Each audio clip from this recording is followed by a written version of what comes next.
नल एवं दमयंती के पूर्व जन्म की कथा तथा शिवावतार यतीश्वर का हंस रूप धारण करना। नंदीश्वर बोले, हे प्राज्ञ, हे मुने, अब मैं परमात्मा शिव के परम आनंदप्रद यतिनाथ नामक अवतार का वर्णन करूंगा, आप सुने।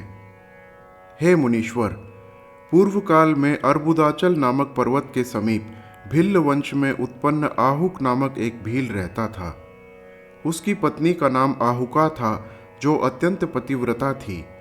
वे दोनों प्रतिदिन भक्ति पूर्वक शिव जी की पूजा करते थे। वे दोनों महाशिव भक्त थे। हे मुने, किसी समय सदा शिव भक्ति में तत्पर रहने वाला वह भील अपने तथा स्त्री के लिए आहार की व्यवस्था हेतु बहुत दूर चला गया। इसी बीच शिव जी सन्यासी का रूप धारण कर उसकी परीक्षा लेने के लिए सायंकाल उस भील के घर आए। उसी समय वह आहुक भी वहां आ गया और उस महाबुद्धिमान भील ने प्रेम पूर्वक उन यतीश्वर की पूजा की। उसके भाव की परीक्षा करने के लिए महालीला करने वाले सन्यासी रूपधारी उन शिव जी ने डरते हुए प्रेम पूर्वक दीन वचन कहा। यतिनाथ बोले, हे भिल्ल, तुम मुझे आज रहने के लिए स्थान दो और प्रातःकाल होते ही मैं सर्वथा चला जाऊंगा। तुम्हारा सर्वदा कल्याण हो। भिल्ल बोला, हे स्वामिन, आपने सत्य कहा, किंतु मेरी बात सुनिए। मेरा स्थान तो बहुत थोड़ा है, फिर यहाँ आपका निवास किस प्रकार संभव है? नंदीश्वर बोले, हे सनत कुमार, उसके द्वारा इस प्रकार कहे जाने पर वह सन्यासी जाने का विचार करने लगा। तब तक भीलनी ने विचार कर अपने स्वामी से कहा। भीलनी बोली, हे स्वामिन, गृहस्थ धर्म का विचार करके आप सन्यासी को स्थान दे दीजिए। अतिथि को निराश मत कीजिए, अन्यथा आपके धर्म का क्षय होगा। आप घर के भीतर सन्यासी के साथ निवास करें और मैं सभी बड़े अस्त्र शस्त्रों को बाहर रखकर वहीं रहूंगी। नंदीश्वर बोले, अपनी पत्नी उस भीलनी के धर्मयुक्त कल्याणकारी वचन को सुनकर वह भील अपने मन में विचार करने लगा। स्त्री को घर के बाहर रखकर मेरा घर में निवास करना उचित प्रतीत नहीं होता है। फिर इस यति का दूसरी जगह गमन भी अपने अधर्म का कारण होगा। गृहस्थ धर्म का आचरण करने वालों के लिए ये दोनों बातें सर्वथा उचित नहीं हैं। अतः जो होनहार है वह हो, मैं घर के बाहर ही रहूंगा। इस प्रकार आग्रह कर उन दोनों को घर के भीतर रखकर अपने अस्त्रों को लेकर वह भील प्रसन्नता से घर के बाहर स्थित हो गया। रात्रि में उस भील को क्रूर एवं हिंसक पशु सताने लगे।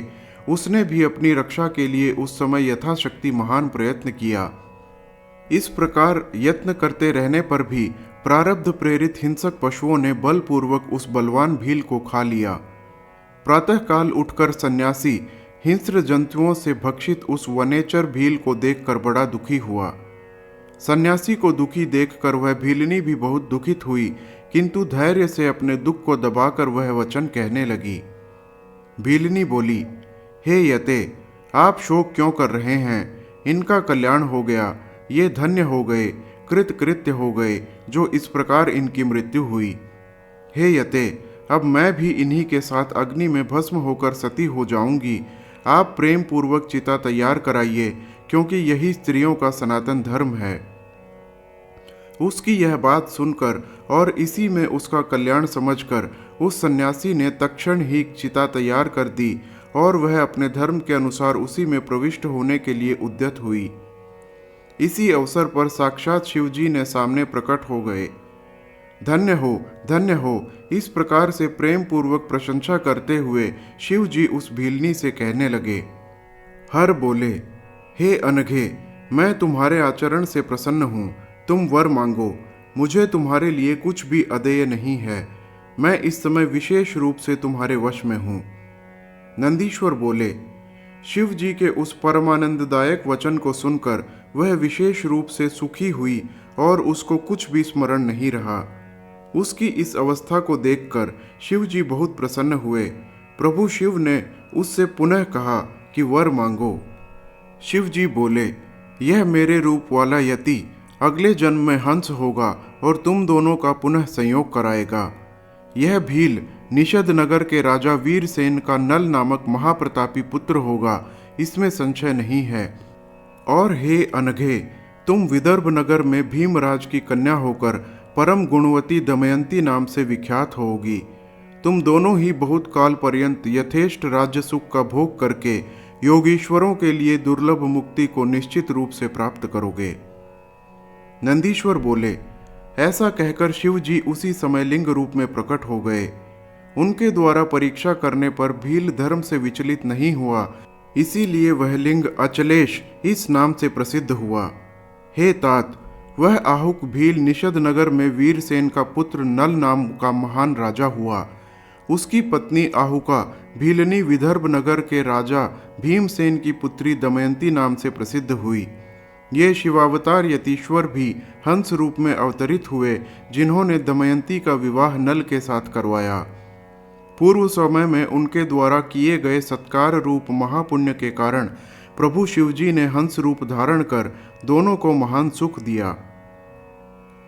अनेक प्रकार का वार्तालाप करने में निपुण हंसावतार शिवजी ने दमयंती तथा नल को महान सुख प्रदान किया। पवित्र कीर्ति वाले यतीश्वर नामक तथा हंस नामक शिवावतार का यह चरित्र अत्यंत पवित्र, परम अद्भुत तथा निश्चय ही मुक्तिदायक है। जो यतीश तथा ब्रह्महंस नामक अवतार के शुभ चरित्र को सुनता है अथवा सुनाता है, वह परम गति को प्राप्त करता है। यह आख्यान निष्पाप, सभी कामनाओं को पूर्ण करने वाला, स्वर्ग की प्राप्ति कराने वाला, यश तथा आयु प्रदान करने वाला, भक्ति को बढ़ाने वाला एवं उत्तम है।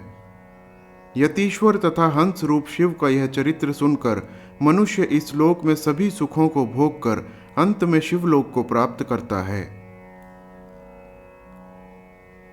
भगवान शिव के कृष्ण दर्शन नामक अवतार की कथा। नंदीश्वर बोले, हे सनत कुमार, अब आप नभग को ज्ञान प्रदान करने वाले कृष्ण दर्शन नामक उत्तम शिवावतार का श्रवण कीजिए। श्राद्ध देव के इक्ष्वाकु आदि जो प्रमुख पुत्र हुए, उनमें नभग 9वें पुत्र थे। उन्हीं के पुत्र नाभाग कहे गए हैं। उनके पुत्र अम्बरीश थे। वे विष्णु जी के भक्त हुए, जिनकी ब्राह्मण भक्ति से दुर्वासा जी उन पर प्रसन्न हुए थे। हे मुने, अम्बरीश के पितामह जो नभग कहे गए हैं, आप उनका चरित्र सुनिए, जिनको सदा शिव जी ने ज्ञान दिया था। मनु के अति बुद्धिमान तथा जितेंद्रिय पुत्र नभग जब पढ़ने के लिए गुरुकुल में निवास करने लगे, उसी समय मनु के इक्ष्वाकु आदि पुत्रों ने उनको भाग दिए बिना ही अपने अपने भागों को क्रम से विभाजित कर लिया। वे महाबुद्धिमान और भाग्यवान पुत्र अपने पिता की आज्ञा से अपने अपने भाग को लेकर सुखपूर्वक उत्तम राज्य का भोग करने लगे। उसके बाद ब्रह्मचारी नभग क्रम से सांगोपांग सभी वेदों का अध्ययन करके गुरुकुल से वहां लौटे। तब हे मुने, इक्ष्वाकु आदि अपने सभी भाइयों को राज्य विभक्त किए हुए देखकर अपना भाग प्राप्त करने की इच्छा से नभग ने उनसे स्नेहपूर्वक कहा। नभग बोले, हे भाइयों, आप लोगों ने मेरा हिस्सा बिना दिए ही पिता की संपत्ति जैसे तैसे आपस में बांट ली। अब मैं अपने दाएं भाग के लिए आप लोगों के पास आया हूं। उनके भाइयों ने कहा, दाएं का विभाग करते समय हम लोग तुम्हें भूल गए। अब हम लोगों ने तुम्हारे हिस्से में पिताजी को नियत किया है, अतः तुम उन्हीं को ग्रहण करो, इसमें संदेह नहीं है। भाइयों की यह बात सुनकर नभग अत्यंत विस्मित हो गए और अपने पिता के पास आकर कहने लगे। नभग बोले, हे तात, जब मैं ब्रह्मचारी होकर गुरुकुल में पढ़ने के लिए गया था, तभी उन सभी भाइयों ने मुझे छोड़कर सारा राज्य बांट लिया। वहां से लौटकर जब मैं अपने हिस्से के लिए उनसे आदरपूर्वक पूछने लगा, तो उन्होंने आपको ही मेरे भाग के रूप में दिया, इसलिए मैं आपके पास आया हूँ। नंदीश्वर बोले, हे मुने, उनका वचन सुनकर विस्मित हुए पिता श्राद्ध देव ने सत्य धर्म में निरत अपने पुत्र को धीरज बंधाते हुए कहा। मनु बोले, हे तात, तुम भाइयों की बात में विश्वास मत करो। उनका यह वचन तुम्हें धोखा देने के लिए है। मैं तुम्हारे भोग का साधनभूत परम दाय नहीं हूँ, किंतु इन धोखेबाजों ने तुम्हारे लिए मुझे दाय भाग के रूप में दिया है। अतः मैं तुम्हारे जीवन निर्वाह का ठीक ठीक उपाय बताता हूँ, तुम श्रवण करो। इस समय आंगिर सगोत्री विद्वान ब्राह्मण यज्ञ कर रहे हैं। उस यज्ञ में वे अपने छठे दिन में कर्म में भूल कर जाते हैं। अतः हे नभग, हे महाकवे, तुम वहां जाओ और जाकर विश्वेदेव संबंधी 2 सूक्तों को उन्हें बतलाओ, जिससे वह यज्ञ शुद्ध हो सके। उस यज्ञ कर्म के समाप्त हो जाने पर जब वे ब्राह्मण स्वर्ग जाने लगेंगे तो वे प्रसन्न होकर यज्ञ से बचा हुआ धन तुम्हें दे देंगे। नंदीश्वर बोले, पिता की यह बात सुनकर सत्य बोलने वाले नभग बड़ी प्रसन्नता के साथ वहां गए जहां वह उत्तम यज्ञ हो रहा था।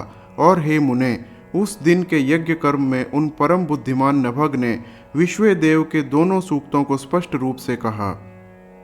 यज्ञ कर्म के समाप्त हो जाने पर वे आंगिरस विप्र यज्ञ से बचा हुआ सारा धन उन्हें देकर स्वर्ग चले गए। उस श्रेष्ठ यज्ञ के शेष धन को ज्यों ही नभग ने लेना चाहा, उसी समय यह जानकर उत्तम लीला करने वाले शिव जी शीघ्र ही प्रकट हो गए। वे कृष्ण दर्शन शिव जी सर्वांग सुंदर तथा श्रीमान थे। यज्ञ शेष धन किसका भाग होता है, इस बात की परीक्षा करने के लिए तथा नभग को भाग और उत्तम ज्ञान देने के लिए वे प्रकट हुए थे। इसके बाद परीक्षा करने वाले ऐश्वर्यशाली उन कल्याणकारी शंकर ने उन मनुपुत्र नभग के पास उत्तर की ओर से जाकर उनसे कहा। ईश्वर बोले, हे पुरुष, तुम कौन हो? तुम्हें यहाँ किसने भेजा है? यह यज्ञ मंडप संबंधी धन तो मेरा है, तुम इसे क्यों ग्रहण करते हो?